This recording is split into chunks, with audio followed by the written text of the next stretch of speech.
Welcome to my channel Robiul Tech News. Please subscribe now. ধরুন ইউটিউবে আপনি একটি কন্টেন্ট বা ভিডিও আপলোড করছেন, সেই ভিডিওতে আপনার কপিরাইট আছে।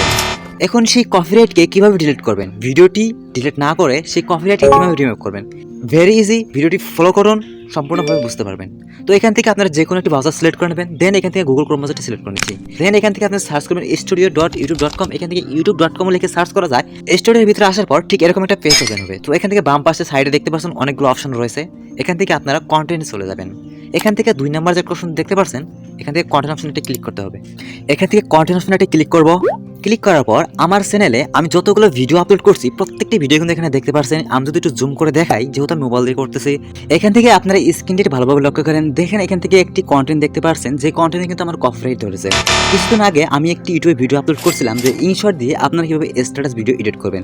সেখানে একটি গান অ্যাড করেছিলাম, সেই গানের কারণে আমরা কিন্তু এখানে কপিরাইট ধরেছে। আপনি যদি একটু জুম করে দেখাই, দেখতে পাচ্ছেন এখানে কপিরাইট। এখান থেকে কপিরাইট রিমুভ করার জন্য কপিরাইট অপশনে ক্লিক করতে হবে। এখান থেকে কপিরাইট অপশনে ক্লিক করার পর দেখতে পাচ্ছেন সি ডিটেইলস বলে একটা অপশন, এখানে সি ডিটেইলস অপশনে ক্লিক করতে হবে। সিম্পলি এখানে একটা ক্লিক করব। ক্লিক করার পর ঠিক এরকম একটা পেজ ওপেন হবে। সো এখান থেকে যদি আমি একটু জুম করে দেখাই, আমি যে একটি গান অ্যাড করছিলাম, এখান থেকে সেই গানটি কিন্তু এখানে আমার কিন্তু কপিরাইট ধরছে। সো এখান থেকে আমার ভিডিওটি দেখতে পাচ্ছেন, এখান থেকে আমি একটি গান অ্যাড করছিলাম, এই গানটি আমার এখান থেকে 12 সেকেন্ড কপিরাইট ধরছে। এখান থেকে কপিরাইটে ডিলিট করার জন্য এখান থেকে দেখতে পাচ্ছেন সিলেক্ট অ্যাকশন, এখান থেকে সিলেক্ট অপশনে ক্লিক করতে হবে। সিলেক্ট অপশনে ক্লিক করার পর এখান থেকে আমরা 3টা অপশন পেয়ে যাব, error song, replace song, trim out segment. তো এখান থেকে আমরা আমাদের ভিডিওটি যা আছে, সো এখান থেকে আমরা ভিডিওটি আমরা কপিরাইট মূলত কিসের মাধ্যমে আমরা রিমুভ করতে যাচ্ছি। এখানে 3টা অপশন দেখতে পাচ্ছেন, ইরেজ সং, রিপ্লেস সং। তো এখান থেকে আমি ইরেজ অপশনে ক্লিক করে আমি থেকে ইরেজ করে আমার কপিরাইটটা রিমুভ করতে যাচ্ছি। এখান থেকে অপশনে ক্লিক করব। ক্লিক করার পর নিচে ডান পাশে কর্নারে দেখতে পাচ্ছেন কন্টিনিউ বলে একটা অপশন, এখান থেকে কন্টিনিউ অপশনে ক্লিক করতে হবে। কন্টিনিউ অপশনে ক্লিক করার পর এখান থেকে দেখতে পাচ্ছেন আমার যে কপিরাইটটা ধরছে, এটা কিন্তু আমরা স্ক্রিনে আমার ভিডিও শেষে দেখতে পাচ্ছি। তো এখান থেকে নিচে দেখতে পাচ্ছেন ইরেজ সং, এই অপশনে ক্লিক করবেন। নিচে দেখতে পাচ্ছেন মিউট ওয়াল সাউন্ড বলে একটা অপশন দেখতে পাচ্ছেন।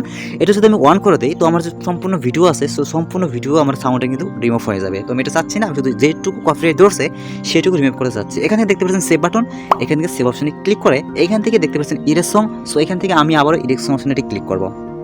ওকে, তো এখান থেকে ইরেজ সং অপশনে ক্লিক করছি। আমার কিন্তু ভিডিওতে থাকা কপিরাইটটি রিমুভ হয়ে গেছে। আমি আপনাদেরকে দেখাচ্ছি। এখান থেকে আমি ব্যাক আসবো। ব্যাক আসার পর এখান থেকে আমি আবার কন্টেন্টে চলে আসবো। কন্টেন্ট আসার পর এখানে দেখতে পাচ্ছেন যেখানে আমার মূলত কপিরাইট লেখা ছিল, সেখানে লেখা দেখাচ্ছে চেকিং 1 পাউন্ড। তো আমি যে ভিডিওটি আমি যে কপিরাইট রিমুভ করলাম, এটি এখন ইউটিউব চেক করবে যে আসলে এখানে কোনো কপিরাইট আছে কিনা। তো দেখতে পাচ্ছেন এখানে আমার কোনো প্রকার কপিরাইট নেই। তো কপিরাইটটি রিমুভ করে নিলাম। তো দেখতেই পারলেন খুব সুন্দরভাবে ভিডিওটি ডিলিট না করে খুব সুন্দরভাবে কিভাবে আমি কপিরাইটটি রিমুভ করলাম। তো আপনারা যদি এরকম ভাবে আপনাদের কোনো কন্টেন্টে যদি কপিরাইট ফিক্সড করে থাকেন, এখান থেকে চাইলে আপনারা সেভাবে আপনারা কপিরাইটটি রিমুভ করতে পারেন। তো এই ছিল আজকের ভিডিওটি কেমন হলো তো অবশ্যই কমেন্ট করে জানাবেন। আর এখন যারা চ্যানেলটি সাবস্ক্রাইব করে নিতে, প্লিজ চ্যানেলটি সাবস্ক্রাইব করে পাশে থাকবেন।